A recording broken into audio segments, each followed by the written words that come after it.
আপনার কি নাম কি আছে? আমার নাম কমলকান্ত সান্দকি। এটা কোন জায়গা? তমলুক ধলহরা মুথুরি। দাদা আপনার সমস্যাগুলো কি কি ছিল? আমার সমস্যা ছিল বলতে এই কিডনির দু সাইডে অসহ্য যন্ত্রণা, তার সাথে ব্যথা করতে প্রচন্ড যন্ত্রণা এবং ব্যথা করতে? হ্যাঁ। আচ্ছা।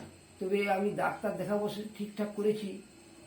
সেই সময় আমার সঙ্গে সোনবাবু বা বিবেকবাবুর সঙ্গে যোগাযোগ হয়, আমার কাকার সঙ্গে।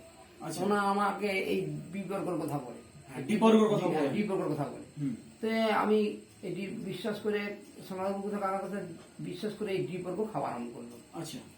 যা খাবার আরম্ভ করলাম, 5-6 দিন খাওয়ার পর আমার যন্ত্রণা ব্যথা নাই নেই না। বাহ। কিন্তু 10 দিনের মাথায় একটু বেড়ে যায়, আমার ধৈর্য হারানো শুরু করি।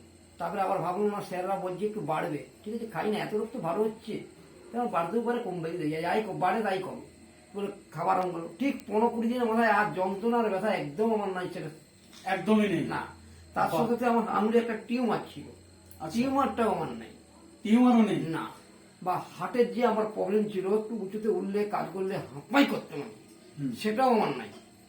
এই গাঁঠের যন্ত্রণা হতো, একটু উঠলে লিটপিট করতো পাহাড়, সেসব নাই। হাতে নার্ভের যন্ত্রণা হতো, হ্যাঁ, এই কাজ করলে ফুলে গেত না অনেক সময়, সেগুলো আমার নাই। সুন্দর রেখেছি বাহ। মানে আগের থেকে একদম পুরো ফিট। হ্যাঁ, ফিট একদম। এই সবকিছু সম্ভব হয়েছে ডিপার্গের জন্য। তো ডিপার্গ জন্য কিন্তু অসংখ্য ধন্যবাদ এবং জয়দেব, জয়দেবকে জয় ডিপার্গ। নমস্কার।